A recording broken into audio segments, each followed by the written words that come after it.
खूप दिवस झाले मला आप्पे बनवायचे होते, पण आज करू उद्या करू असं करत करत खूप दिवस झाले मला आप्पे बनवणं झालेच नाही.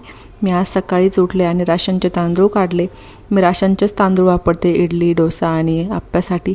राशनचे तांदूळ म्हटलं की त्याच्यात खडे वगैरे असतातच, साळीसुद्धा असतात. मग ते स्वच्छ करून घेतले आणि मग भिजत टाकले. पोहे टाकायचे मी विसरलेच होते. मग नंतर पोहे टाकले, परत एकदा धुवून घेतलं आणि मग पाणी टाकून भिजत घातलं. आज दूध शिल्लक होतं आणि बरेच दिवस झाले पनीर बनवलं नव्हतं, त्यामुळे म्हटलं आज पनीर बनवूया.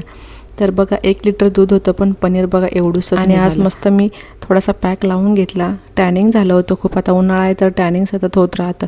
आणि जे पनीर बनवलं होतं त्याचीच मी भुर्जी बनवून घेतली, शेंगदाण्याचा कूट बनवला. आणि गरमी एवढी होत होती की बघायचंच काम. काल जे आहे ना, मी इडली पात्रामध्ये अशा बट्ट्या बनवून बघितल्या. मी आधी कधी बनवल्या नव्हत्या, उकडूनच बनवायची.